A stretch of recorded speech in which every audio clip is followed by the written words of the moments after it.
Hello दोस्तों, मैं शुभेंद्र कुमार पटेल आप सभी का आपके अपने YouTube चैनल SKP क्लासेस में स्वागत करता हूं। लाइट या प्रकाश की श्रृंखला को आगे बढ़ाते हैं। आज हम इसके पार्ट 5 को करने जा रहे हैं। इसके पुराने जो 4 पार्ट हैं वो आपको इसी चैनल में मिल जाएंगे। हम आज की श्रृंखला की शुरुआत करते हैं। पहला question, a concave lens of suitable focal length is used for correcting. उपयुक्त फोकस दूरी के अवतल लेंस का उपयोग निम्न में से किसको ठीक करने के लिए किया जाता है? तो देखो, जब भी ऐसा क्वेश्चन देखो तो ये उपयुक्त आ गया, सूटेबल आ गया, फोकस दूरी, फोकल लेंथ, ये सब सुन के आपको बिल्कुल भी घबराना नहीं है। आप टारगेट करो कि यहां पर क्या लिखा है, अवतल लेंस। कौन सा लेंस कह रहा है? Concave lens. तो बस याद कर लो, कल ही अपन करे हैं कि लेंस जो होते हैं, जब किसी को निकट दृष्टि दोष होता है, मायोपिया, तो वो यूज करता है कॉनकेव लेंस। जब किसी को दूर दृष्टि दोष होता है तो वो यूज करता है कॉन्वेक्स लेंस, उत्तल लेंस। अब क्वेश्चन में दिया है अवतल लेंस, अवतल या कॉनकेव यदि यूज कर रहा है तो सीधी सी बात है, उसे क्या होगा? निकट दृष्टि दोष, या जिसे अपन कहते हैं मायोपिया।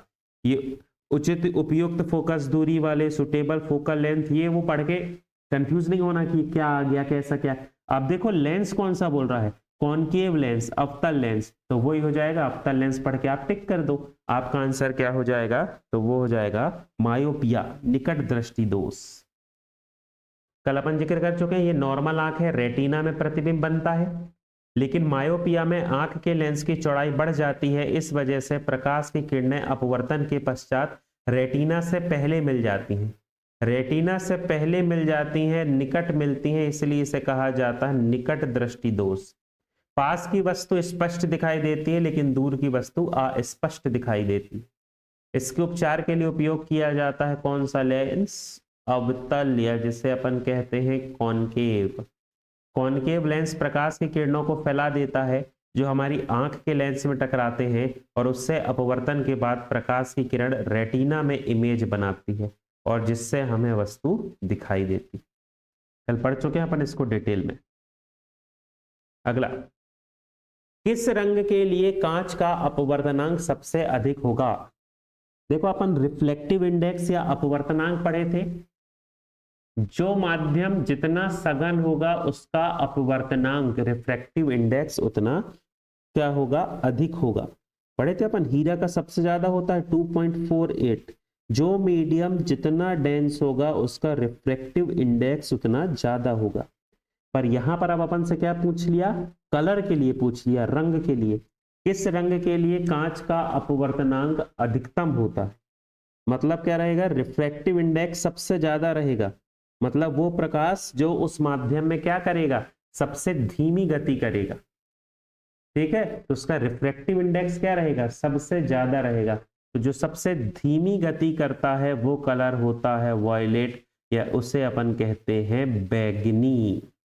ठीक, यदि ये कांच है और कांच से होकर व्हाइट लाइट यदि जा रही है, तो जैसे ही कांच से व्हाइट लाइट टकराएगी, ये जो व्हाइट लाइट है ये रिफ्लेक्ट हो जाएगी अपने एक 7 कलर में। और 7 कलर में इस कांच के अंदर जो कलर सबसे तेजी से चलता है, जिसकी स्पीड सबसे ज्यादा होती है, वो है रेड। रेड कलर की स्पीड सबसे ज्यादा होगी। और इसके अंदर जो वॉयलेट कलर होता है, इसकी स्पीड सबसे कम होती है। अब वॉयलेट कलर की स्पीड सबसे कम है, मतलब उसको अंदर ज्यादा रुकावट मिली, ज्यादा वहां पर उसको चीजें थी जो रोक रही थी, मतलब इसका रिफ्रैक्टिव इंडेक्स, या जिसे अपन अपवर्तनांक कहेंगे, वो क्या होता है? सबसे ज्यादा। तो कांच में सबसे ज्यादा स्पीड या चाल होती है लाल रंग की, और लाल रंग का रिफ्रैक्टिव इंडेक्स, अपवर्तनांक, सबसे कम होता है। जबकि कांच में सबसे कम स्पीड होती है वॉयलेट कलर, बैगनी रंग की, जिसका रिफ्रैक्टिव इंडेक्स सबसे अधिक होता है। बिल्कुल कंफ्यूजन नहीं रखना दोनों में। ठीक, ये देख लीजिए कलर, यदि अपन वॉयलेट की बात करें तो इसमें 1.344 है। एक अंतर बहुत ज्यादा तो नहीं है, रेड का भी 1.331 है, पर वहां पर क्या है? 344। तो मेजर अंतर तो है, मेजर नहीं लेकिन अंतर तो है। तो सबसे ज्यादा रिफ्रैक्टिव इंडेक्स होता है किसका? बैगनी कलर का, वायलेट का, फिर धीरे धीरे धीरे धीरे कम होता जाएगा और सबसे कम हो जाता है किसका, रेड कलर का। ठीक, ये टेबल में कुछ कुछ याद कर लेना, जैसे ग्रीन याद कर लो, ठीक, रेड और वायलेट तो कर ही लेना, और एक ग्रीन याद कर लेना, बीच वाला ग्रीन होता है क्यों। चलिए आगे बढ़ेंगे। Red colour of the sun at the time of sunshine and sunset, sunrise and sunset is because, सूर्य उदय और सूर्यास्त के समय सूर्य का रंग लाल दिखाई देता है, जिसका जिक्र अपन पहले कर चुके हैं। ये दिखाई देता है क्योंकि क्या होता है, सूर्य के प्रकाश में कौन सी घटना होती है जिसे अपन कहते हैं स्कैटरिंग, या जिसे अपन कहते हैं प्रकीर्णन। ठीक, अब ऑप्शन देखते हैं। लाल रंग सबसे कम बिखरता है, नीला रंग सबसे कम बिखरता है, लाल रंग सबसे अधिक बिखरता है, सभी रंग समान रूप से बिखरते हैं। तो देखो सभी कलर की स्कैटरिंग एक सी नहीं होती, तो ये तो गलत हो गया। लाल रंग सबसे अधिक बिखरता, अपन पढ़ते हुए आए हैं कि लाल रंग की स्कैटरिंग या प्रकीर्णन सबसे कम होता है, उसकी वेवलेंथ सबसे ज्यादा होती है, तो ये भी गलत।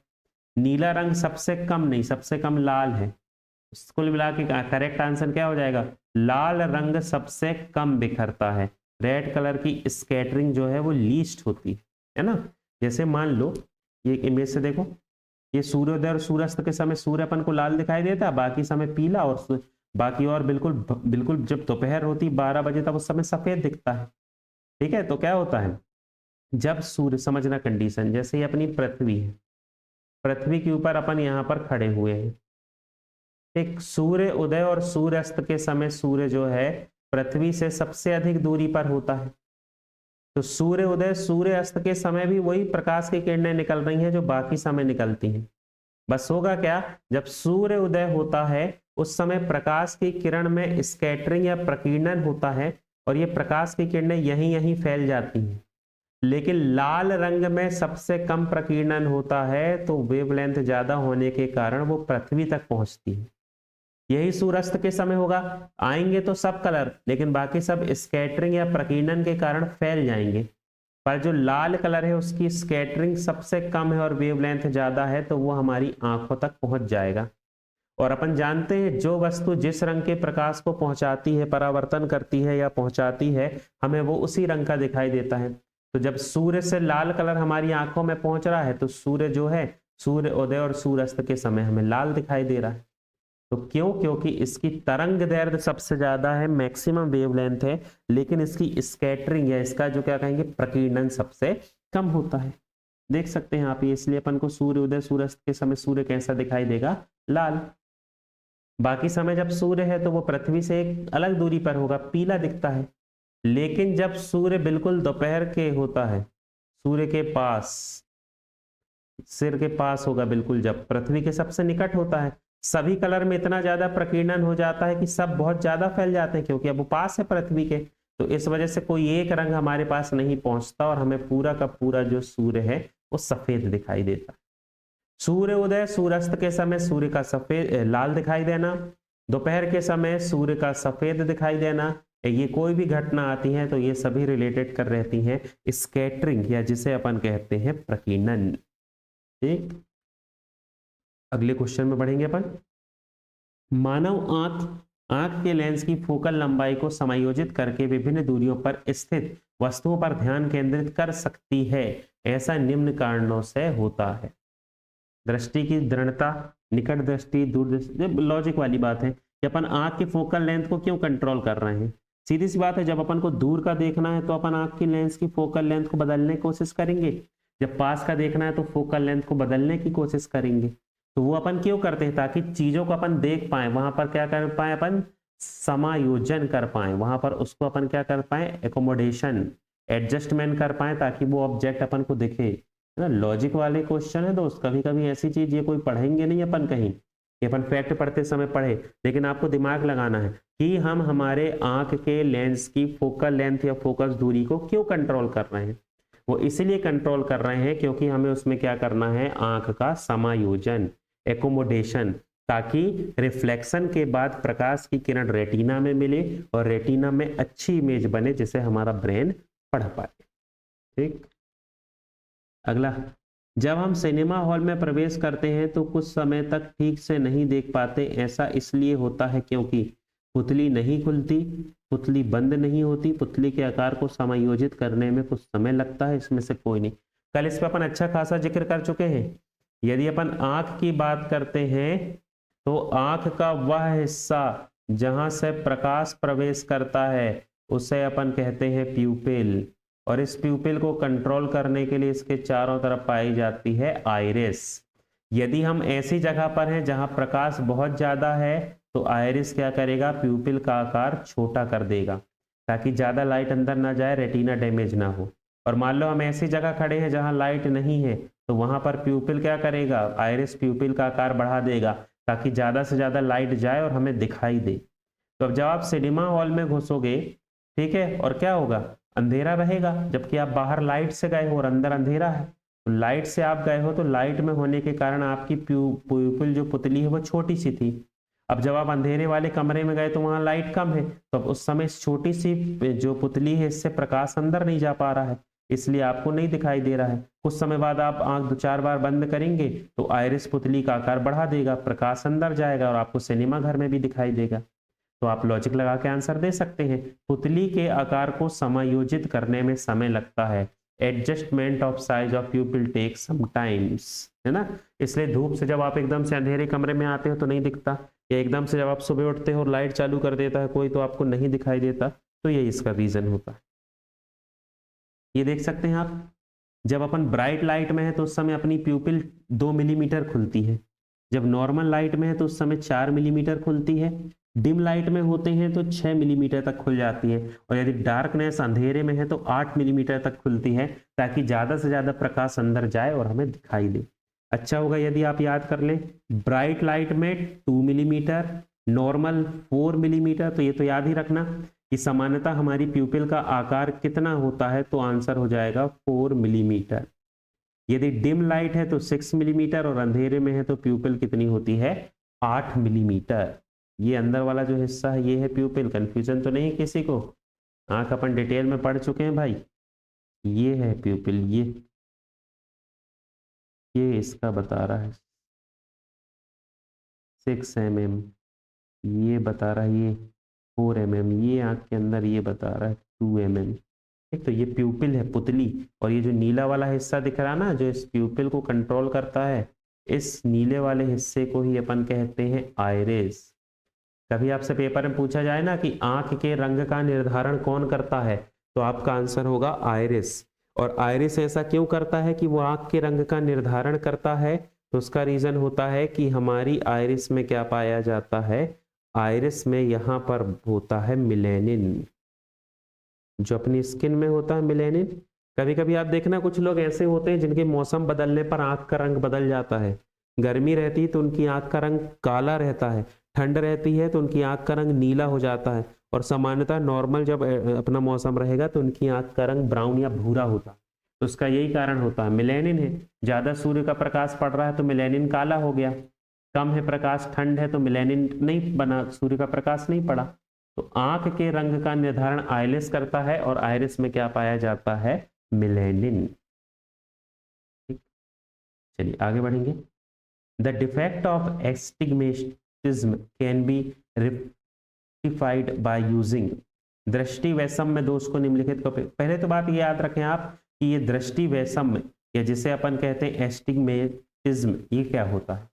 ठीक, क्या होता है, अपनी जो कॉर्निया होती है, ये कॉर्निया सबसे पहले लाइट का रिफ्रैक्शन करती है और रेटिना में ये पहुंचा देती है ऑब्जेक्ट को। तो रेटिना में फिर क्या होती है, इमेज बन जाती है जिसे ब्रेन पढ़ता है और अपन को वस्तु दिखाई देती है। लेकिन होता क्या है, यदि किसी को दृष्टि वैषम्य या एस्टिग्मेटिज्म बीमारी होती है तो उस व्यक्ति की जो कॉर्निया है, याद रखना, उस व्यक्ति की कॉर्निया डैमेज हो जाती है। और कॉर्निया डैमेज होने की वजह से क्या होगा कि वो जो कॉर्निया रिफ्रैक्शन या अपवर्तन करती है वो प्रॉपर नहीं होता, अच्छे से नहीं। तो रेटिना में 3-4 जगह प्रकाश की किरणें आकर मिलती हैं। अब जब 3-4 जगह प्रकाश की किरण मिल रही है, मतलब यहाँ पर 3-4 जगह इमेज बन रही है। अब इतनी सारी इमेज को तो ब्रेन पढ़ नहीं सकता, तो वो वस्तु कैसे दिखाई देती है, धुंधली दिखाई देती है।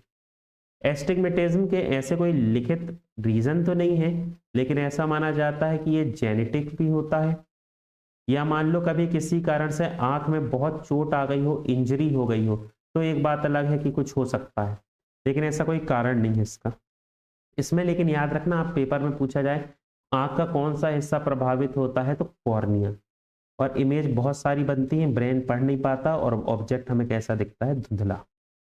यह आम दृष्टि समस्या है जो कॉर्निया के आकार में त्रुटि के कारण होती है।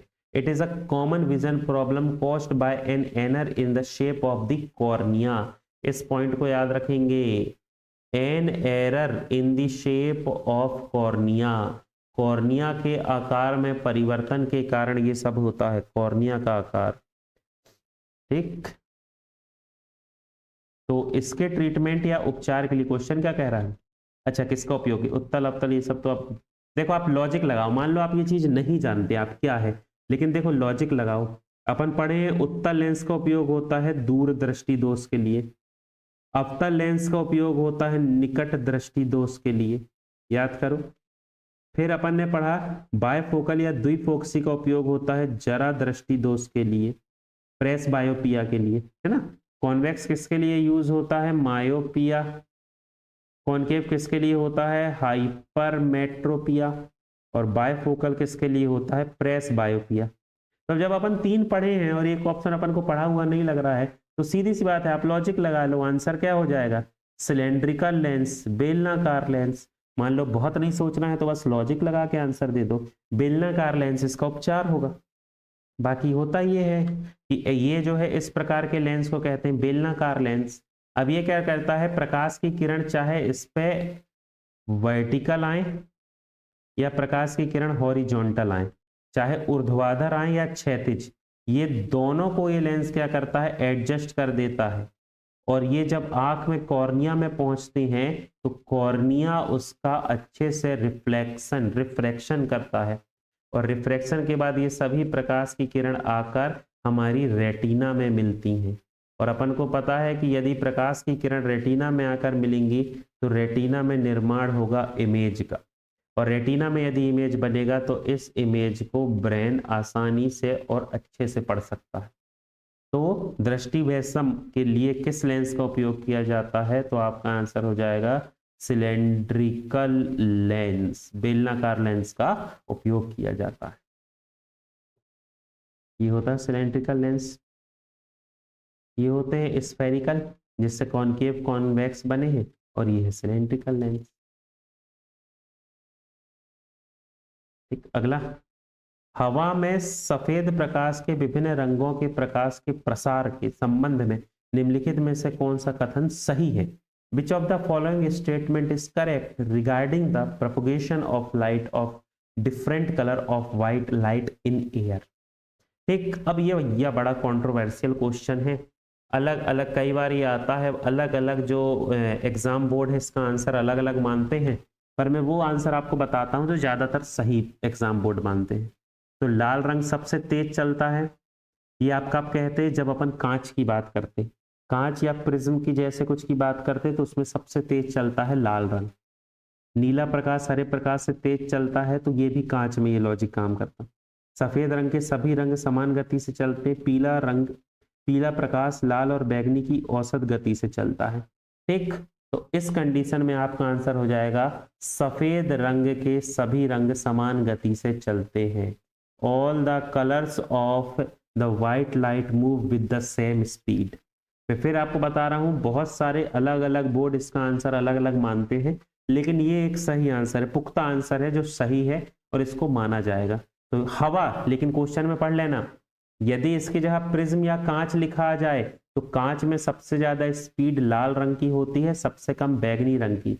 लेकिन क्वेश्चन में यदि आ जाए हवा के संदर्भ में, एयर या हवा, तो हवा में आपको टिक कर देना है कि सभी रंग के जो प्रकाश है उनकी स्पीड जो है एक समान होती है। ठीक, आगे बढ़ेंगे। निम्नलिखित में से कौन सा कथन सही है, निकट दृष्टि दोष से पीड़ित व्यक्ति दूर की वस्तु को स्पष्ट रूप से देख सकता है, दूर दृष्टि से पीड़ित व्यक्ति पास की वस्तु को स्पष्ट रूप से देख सकता है, निकट दृष्टि से पीड़ित व्यक्ति पास की वस्तु को स्पष्ट रूप से देख सकता है, दूर दृष्टि से पीड़ित व्यक्ति दूर की वस्तु को स्पष्ट रूप से नहीं देख सकता है। तो अब मुझे नहीं लगता इसमें कोई दिक्कत होगी, अपन यही बहुत दिन से पढ़ रहे हैं। तो निकट दृष्टि दोष का मतलब क्या होता है? मायोपिया मतलब निकट का स्पष्ट दिखाई देना और दूर का अस्पष्ट दिखाई देना। और दूर दृष्टि दोष का मतलब क्या होता है? दूर का स्पष्ट दिखाई देना लेकिन निकट का अस्पष्ट दिखाई देना। अब ये स्टेटमेंट ढूंढो। निकट दृष्टि दोष में पीड़ित व्यक्ति को दूर की वस्तु स्पष्ट दिखाई देती नहीं। दूर दृष्टि दोष से पीड़ित व्यक्ति को पास की वस्तु स्पष्ट दिखाई देती नहीं।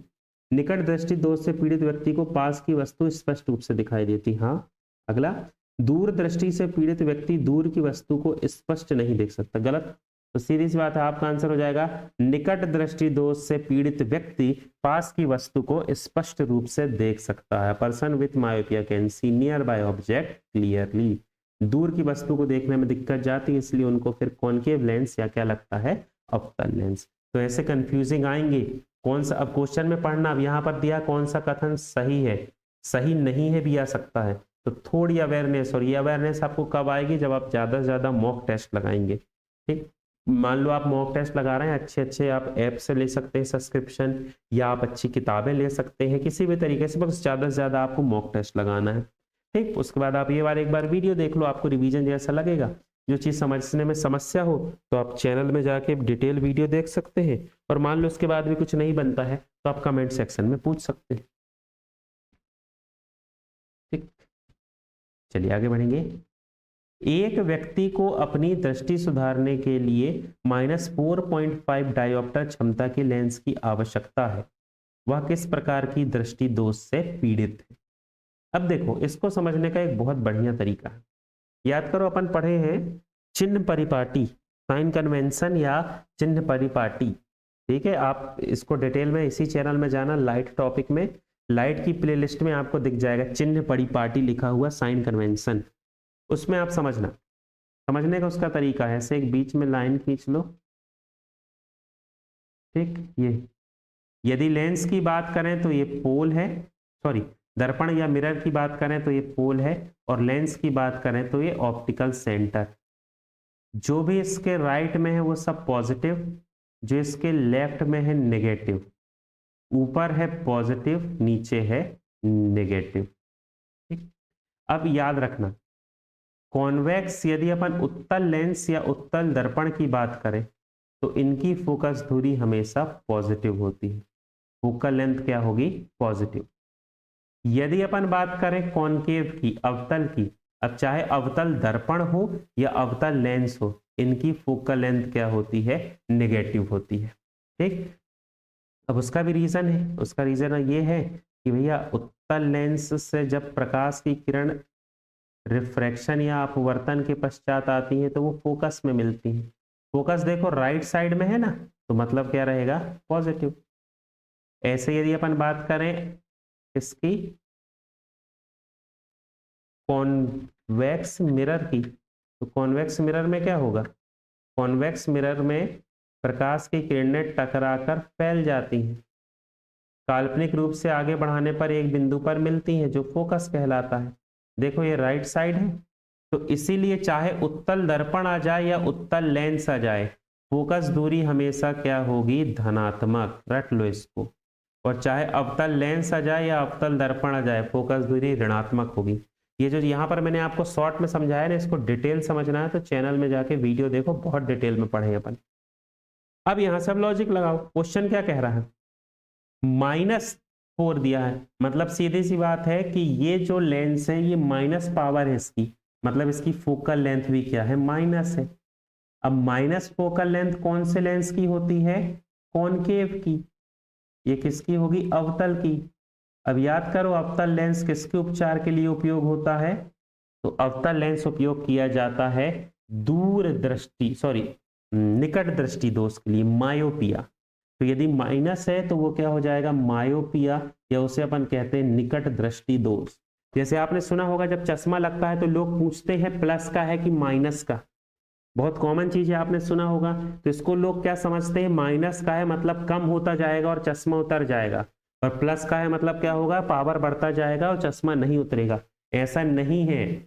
माइनस का मतलब होता है यदि किसी लेंस की पावर या क्षमता माइनस है मतलब उसकी फोकल लेंथ भी माइनस है।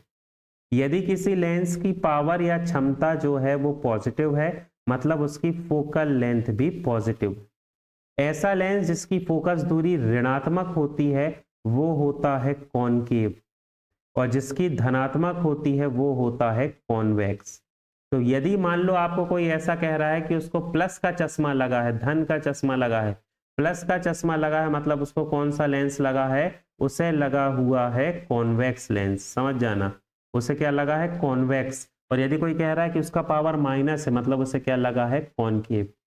कॉनकेव लगा है मतलब उसे कौन सी बीमारी है, मायोपिया, निकट दृष्टि दोष। और यदि कॉन्वेक्स लगा मतलब क्या है, हाइपरमेट्रोपिया, दूरदृष्टि दोष। तो ये मतलब होता है प्लस माइनस का, है ना, उसमें कंफ्यूज नहीं हो जाना। और ये पावर जो पावर होती है लेंस की वो पॉजिटिव नेगेटिव होती है। यदि फोकल लेंथ नेगेटिव है तो पावर भी नेगेटिव, फोकल लेंथ पॉजिटिव है तो पावर भी क्या होगी, पॉजिटिव। तो अब अगली बार कभी पॉजिटिव नेगेटिव किसी का चश्मा सुनो तो दिमाग में ये सॉल्व कर लेना। अब मैं ये नहीं कह रहा हूं कि उसको सामने वाले को बिठा के समझाने लगना, लेकिन अपने दिमाग में सॉल्व कर लेना ताकि आपको ये समझ में आए कि आपके कॉन्सेप्ट क्लियर है। तो क्वेश्चन में देख लो, जैसा ही माइनस दिया है सॉल्व वॉल्व करने नहीं बैठना है। क्वेश्चन में देखो जैसे माइनस में दी है पावर मतलब माइनस पावर किसकी होती है, कॉनकेव, और कॉनकेव किसके लिए यूज होता है, मायोपिया। ठीक, थोड़ी लॉजिकल स्टडी करेंगे भैया। ये होता है लेंस की focal length 1/f, power is equal to क्या होता है, 1/f, 1/, फोकस दूरी। और यदि सेंटीमीटर में निकालना है तो कितना हो जाएगा, 100/f, 100/, फोकस दूरी। सॉल्व करके आंसर आ जाएगा पॉजिटिव नेगेटिव। करेंगे अपन, हालांकि अभी न्यूमेरिकल्स अपने बचे हैं। और ये डायग्राम तो मैंने आपको समझा दिया। अब भी राइट में है तो पॉजिटिव, लेफ्ट में है नेगेटिव, ऊपर है पॉजिटिव, नीचे है नेगेटिव। चलिए आगे बढ़ेंगे। एक दूसरे के समतल कोण पर रखे दो दर्पणों में किसी वस्तु के बनने वाले प्रतिबिंब की संख्या कितनी होगी। तो देखो इसको तो समझने के लिए बहुत बढ़िया एक सिस्टम है, एक फॉर्मूला होता है।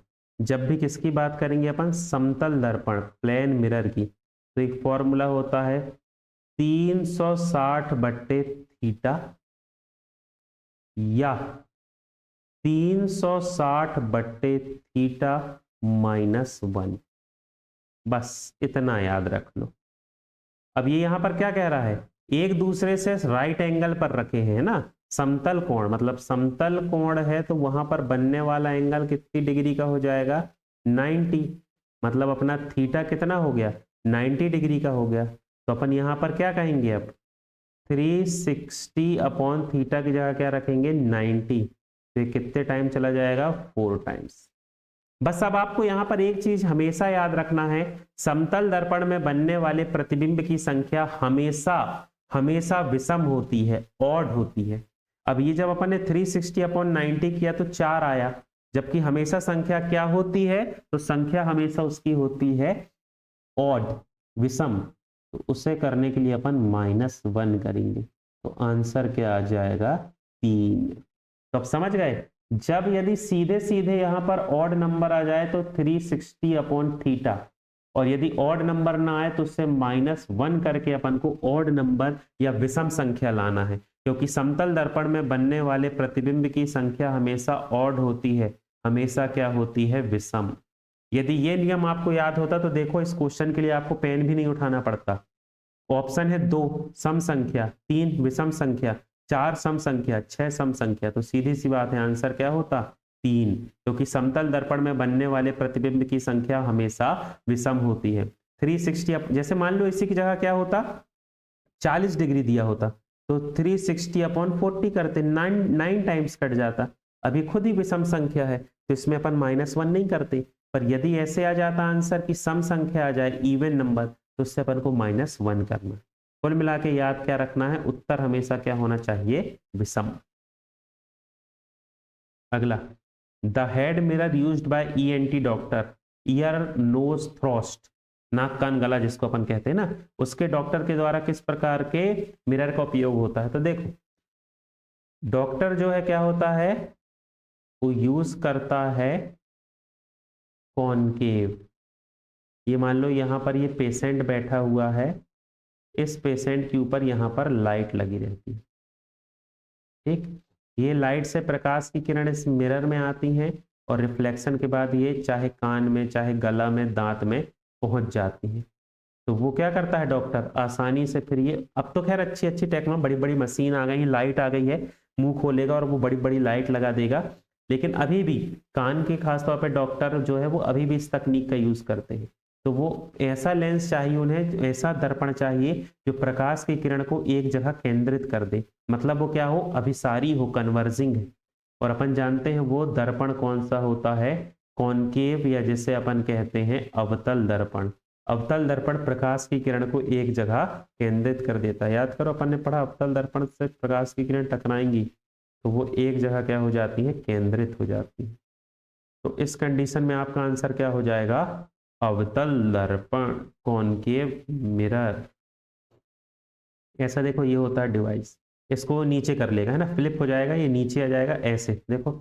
अब उसके बाद ये बीच का जो छेद है यहाँ से डॉक्टर अपनी आंख से देख रहा है, और बाकी ये जो आसपास है, ये आसपास यहाँ पर लगा हुआ है कॉनकेव, या जिसे अपन कहते हैं अवतल दर्पण, कॉनकेव मिरर, जो लाइट को क्या कर रहा है, सीधे कान में फोकस कर रहा है। तो मान लो कान की कोई समस्या है तो डॉक्टर, उसको जितनी भी लाइट आएंगी सब यहाँ फोकस होंगी, डॉक्टर को देखने में आसानी होगी। तो इसलिए वो किसका उपयोग करता है, कॉनकेव या अवतल दर्पण। अगला, किस घटना के कारण पानी में डूबी हुई छड़ी मुड़ी हुई दिखाई देती है। अब भाई इसका तो बन जाना चाहिए, इसके अपन ऐसे क्वेश्चन बहुत सारे कर चुके हैं। ठीक, इसका आंसर बनना चाहिए। जो मॉक टेस्ट लगा रहे हैं भैया, तो मैं आप कमेंट सेक्शन में इसका आंसर देखूंगा, मैं इसका आंसर बता नहीं रहा हूँ, बस आप इसका आंसर कमेंट सेक्शन में option A B C D नहीं पेल देना, आंसर लिखना कि क्या होता है, परावर्तन, वर्ण विक्षेपण, अपवर्तन, प्रकीर्णन। ठीक है, ये मैं आपके कमेंट सेक्शन के लिए छोड़ दिया। जो भी वीडियो देखते हैं कमेंट सेक्शन में आंसर दें। ये है भैया, ये ऐसी तिरछी दिख रही है, प्रकाश की किरण एक माध्यम से, ये हवा से पानी में आ रही है, मतलब प्रकाश की किरण एक माध्यम से दूसरे माध्यम में आ रही है, तो जब वो अपनी आंख में पहुंच रही है तो अपने मार्ग से विचलित हो गई। प्रकाश की किरण पानी से हवा में आ रही है, मतलब डेंस से रेयरर में आ रही है, सघन से विरर में आ रही है, तो वो अभिलंब से दूर हो जाएगी। ठीक है, फार अवे फ्रॉम नॉर्मल, अभिलंब से दूर हो जाएगी। तो हमें कहीं और होने का, ऊपर जैसे है ऐसा लगता है, जबकि असल में पेंसिल यहाँ पर है, तो अपन को ऐसे ये तिरछी दिखाई देती है। ये किस घटना का उदाहरण भैया, ये बताएंगे आप। In projector which lens are used. Projector तो सभी ने देखा होगा, प्रकाश की किरण को एक जगह केंद्रित करना है, दीवार पे एक जगह फोकस करता है। अब लॉजिक लगाओ, ऐसा लेंस जो प्रकाश की किरण को एक जगह केंद्रित कर दे, मतलब वो कैसा लेंस होगा, वो होगा अभिसारी, या उसे अपन क्या कहते हैं, कन्वर्जिंग।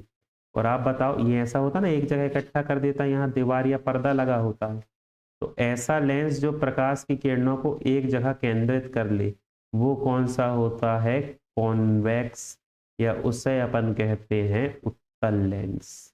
तो प्रोजेक्टर में कौन सा लेंस यूज होता है, कॉन्वेक्स, या उसे अपन कहते हैं उत्तल।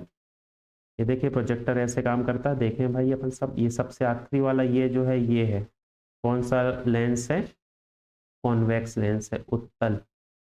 ऐसा पूरा मैकेनिज्म काम करता है, और प्रकाश की किरणें इस उत्तल लेंस से होकर फिर रिफ्रैक्शन या अपवर्तन के पश्चात स्क्रीन में आकर अपन को दिखाई देती हैं, है ना। ये आ जाएंगी ऐसे, और ये स्क्रीन में या पर्दे में आके इकट्ठी हो जाएंगी, फोकस को एक जगह केंद्रित करेगा, से एक सेंटर पे लाएगा, तो वो कौन सा हो जाएगा, कॉन्वेक्स, उत्तल। तो आज के लिए इतना ही, धन्यवाद। और हम यदि अपन प्रकाश की श्रृंखला की बात करें तो अब कल से हम इसके न्यूमेरिकल स्टार्ट करेंगे। एक बार जो व्यक्ति प्रॉपर यहाँ से न्यूमेरिकल ऑब्जेक्टिव लगा रहा है, वो जाके वीडियो देख लेंगे जहां पर अपन ने फॉर्मूला यूज किया है, mirror formula, lens formula, power of lens, ये सब जो है इन्हें अच्छे से देख लेना, बहुत लोड नहीं लेना है। इसी चैनल में जाना, प्लेलिस्ट में जाना, लाइट टॉपिक में आपको सब देखने को मिल जाएगा, उसको एक बार आप पढ़ लेना। कल से अपन जो चालू करेंगे वो अपन फोकस करेंगे न्यूमेरिकल्स में, ज़्यादा से ज़्यादा दो, अपने समझ लो 2 क्लास रहेंगी जिसमें अपन क्या कर लेंगे, न्यूमेरिकल्स, फिर ये लाइट वाला टॉपिक अपना खत्म हो जाएगा। चैनल से संबंधित जानकारी के लिए चैनल से जुड़े रहे, चैनल से जुड़ने के लिए बहुत बहुत धन्यवाद।